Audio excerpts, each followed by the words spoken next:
Alright, so welcome back everybody. It's your boy Nerdy Rich back on the Nerdy Rich channel, and today we're going to be reviewing Terrifier 2. And man, this is what I'm talking about. You could definitely tell the director of the movie took our thoughts and opinion about the first Terrifier movie, because if you've seen the first Terrifier movie, you know that the movie was just really just showing the world Art the Clown as a killer and why he deserved to be in the conversation of slasher icons. But of course, there was no story to it. It's literally, we got one plot line. It's who's the girl at the beginning of the movie. We eventually find out who it is, and then that's really it. So the movie thankfully picks up immediately after it. So I am going to be spoiling the end of Terrifier 1. We do get a shot of Art the Clown in the morgue, and he's getting examined. But before he could even fully get cut up and examined, he comes back to life and kills the doctor who's examining the body. And he kills him, and then he eventually leaves, and that's when we get the tag that Art the Clown has been missing for about a year, because we don't see him again until the following Halloween, the next year. And of course he's going around killing people and trying to just do his usual thing. But thankfully this time around we do get to follow a main character in here, being Sienna and her brother Jonathan. We do get to follow these two characters throughout the movie. We get to learn about their backstory, stuff like that, see their home situation, and also see their friends and people that they hang out with, who are, of course, being as a horror movie, they're gonna play, and their family and friends will be affected because of Art the Clown and stuff like that. But that's what I really liked about this movie, is that the movie actually focused on these characters, actually showing them. They show Sienna is really the cosplay. She likes coming up with design. She's an artist just like her late father was, and she's just really trying to make this Viking costume, even though in the movie they call it an angel, but it's really a Valkyrie. Not Viking, Valkyrie. And I really love the idea of it, and I like that we do get some backstory of it. The next movie will explain a little bit more in depth why this character is so important to her, and I really do like her as a character, because I like she's a normal average girl, just trying to get by, stuff like that. Of course, she has her friends and stuff like that. She goes to parties and stuff like that and drinks, just normal teenage stuff she does. And I like that, throughout the movie, she does know about Art, because by this point, Art is famous because of the original massacre that happened in the first movie. Of course, we also get the question on who was the girl at the end of in the beginning of the movie. So spoilers for that. It was Victoria, the sister of the first two victims of the movie, and of course she's went to like a mental hospital. We won't see her do much of anything with her until way later on. She's not really that important, but of course they know about what happened with that, what happened to her. And I like throughout the movie, Jonathan is obsessed with Art to the point he wanted to dress up like Art for Halloween, that people are dressing up like him. But of course his mother doesn't want that. Of course they have their whole big little back and forth between the mom and the kids because of what happened to their father. And I really do like the back and forth between these three. It really feels like a family, because the family do fight and argue over different reasons. And I like that Jonathan is going down a dark path at first, but because of the event that will happen in this movie, because of Art, he will completely change. And that's what I like. The kids are actually some of the best parts of the movie. And of course, again, can't talk about Terrifier movie without talking about the kills. There are so many great kills in here. Of course, the biggest kill that everybody's going to talk about, and I should have mentioned in the last movie, is the bedroom scene. The bedroom scene is like the craziest kill in the movie, and it's just so much wild that he was able to do. It went on a little bit too long for me personally, but I do understand why people love it. this one particular kill I do like. It's something to do with some guy's junk, and I really like that kill because of how brutal it is, and because, well, it's obvious that person is going to die after that wound. I thought that was a really interesting and funny kill. But overall, I love the story in this one because they actually take time with not only setting up questions about art that will get answered a bit in part 3, and then of course the later films will finish up why is art this way. We also get why art was able to come back to life after what happened in the last movie, and it also explains why Art is going to become a little bit more of a supernatural killer, and unlike the first one, he was just a normal guy just killing people.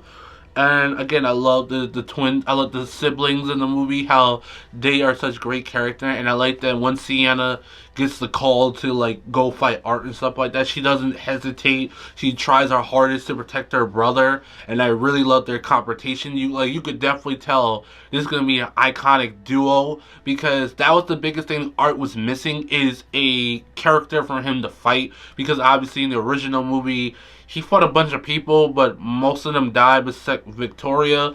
And then they do something with Victoria later on, which I won't touch on too much. All I gotta say is definitely stay for the end credit scene, and then they'll explain what happened to her personally and why she's gonna play a huge part in the next movie. But other than that, I can't go into any more spoilers than that. But again, so many great fights and moments happen in this movie because we're actually focused on the story. Even though it does leave a lot of questions and not a lot of answers, it gives very little answers. But I'm okay with that, to the point where this is my favorite out of the 3 main Terrifier movies, is because we got a good story. I really love the character in here, and I love that, you know, everything was just normal until Art came along. I guess the kills are still good.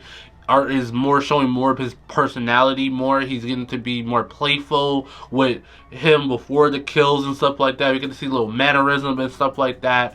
And I like that we do get a sort of glimpse into how Art was able to do some of the things he were doing in this movie, and why is he going to play a bigger part for the rest of the franchise. Overall, I enjoyed Terrifier 2. And let's get to the... So let's talk about our first character being Sienna. Sienna is a high school girl who is just trying to put a costume together for Halloween, which happens to be a drawing that her father made, who is a famous comic book artist. But something happened to him in the movie. Well, something happened before the events of the movie, so she's just trying to put this together in his memory.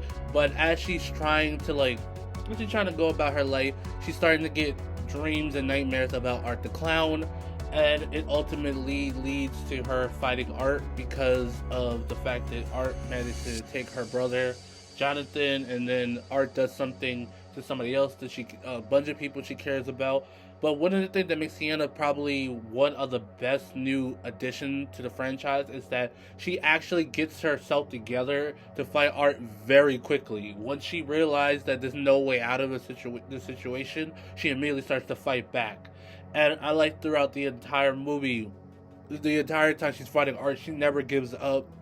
She never makes super dumb decisions. She's just constantly trying to fight back.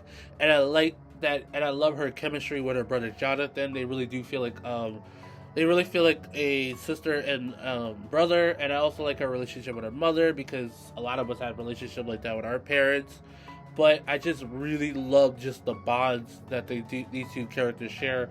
And I like that she just spends the entire movie trying to fight back instead of just making dumb decision after dumb decision like Victoria did in the previous movie. She immediately got herself together and gave Art a really good fight, to the point where Art doesn't seem invincible. He seems like he can be beaten, unlike in the first movie where he was pretty much unstoppable. Like, nobody can really beat him. And that's what I really like about her in this movie. Next character would be her brother Jonathan. I actually like Jonathan. He's not a bad character at all. I like the fact that because of what happened to her father, he is going down a darker path, to the point he's obsessed with like true crime dramas, like serial killers, stuff like that.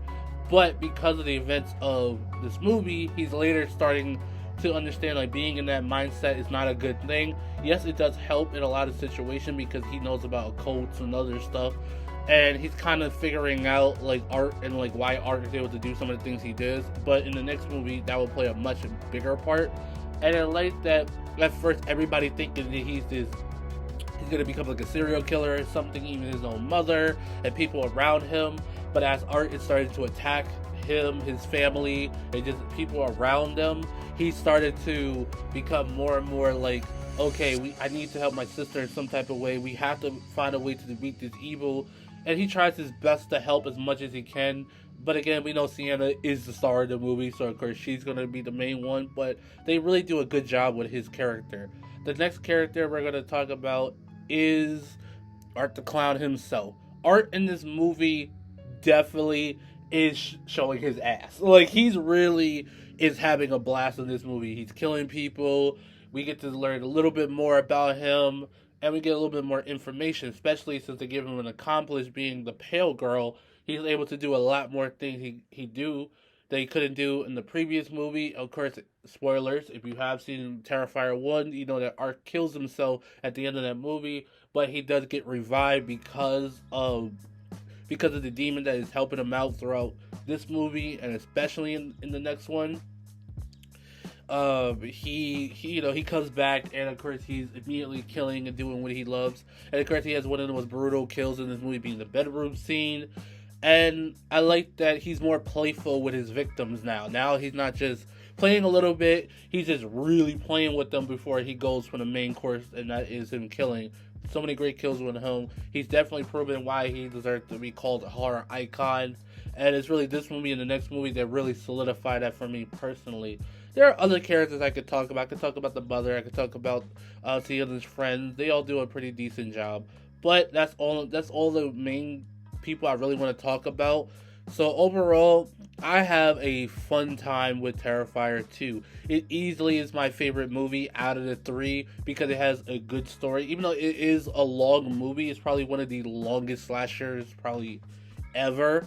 But I like the fact that the creator is finally starting to give a story. He gave us a person that Art the Clown can finally go against instead of just, one and done with characters that Art could just easily deal with and then move on. I like that he actually now has an enemy, just like some of the great horrors had their rivals. And I like that, Art is very playful. Of course, we get to learn a little bit more information why Art's coming back. And I like that this does take place a year after the event of the first movie, because it does make a lot more sense. And you could definitely tell, like, this really feels like Halloween, the good vibes. Just everything in this movie just works well. And if you have not watched Terrifier 2, I know it's long, but definitely give it a watch. It's definitely a really good movie. And yes, you need to watch Terrifier 2 before you watch Terrifier 3. Because Terrifier 3 is answering a ton of questions that's left here. Of course, there are other questions they don't ask, but thankfully the third one does ask. And then obviously the later film will finish it up. But that's all I really got to say about Terrifier 2. If you guys have not checked this movie out, I definitely highly recommend. And I'll catch you guys later. Clap and rate, subscribe as always. Don't forget to hit that like button. And we're on the road to 200 subscribers. Let's get there.